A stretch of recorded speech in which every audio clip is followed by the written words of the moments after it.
Chers amis, bonjour, bienvenue pour ce nouvel épisode sur le suaire de Jésus.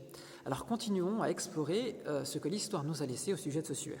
On a vu hier que les évangiles ne nous laissent pas de traces ou d'indices sur le devenir des linges qui ont servi à l'embaumement de Jésus après sa mort, et que de la même manière, les premiers siècles de notre ère ne nous ont pas laissé non plus de traces. Donc, jusqu'au IVe siècle, on ne sait pas ce que c'est devenu, et on a seulement saint Cyril de Jérusalem qui nous dit, aux alentours de 340, qu'il y a à Jérusalem un linceul contenant les stigmates de la passion et de la mort de Jésus, bien qu'après on ne sache pas trop ce que soit devenu ce linceul.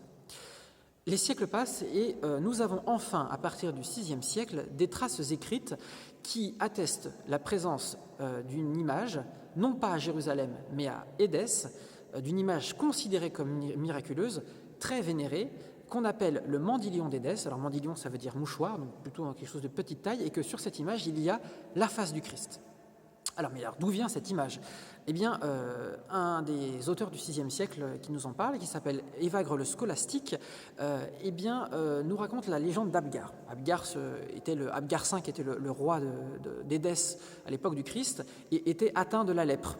Alors, il va entendre parler des miracles de Jésus et du coup va lui envoyer un de ses serviteurs qui s'appelle Anan pour lui demander la guérison parce que lui-même ne peut pas se rendre auprès de Jésus.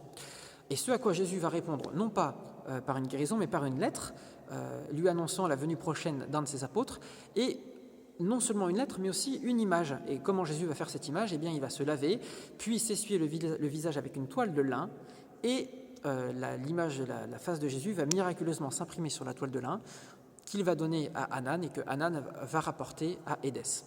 Cette toile de lin sera ensuite cachée pendant un certain temps, puis redécouverte à partir du VIe siècle, en 525 ou 544 selon les hypothèses.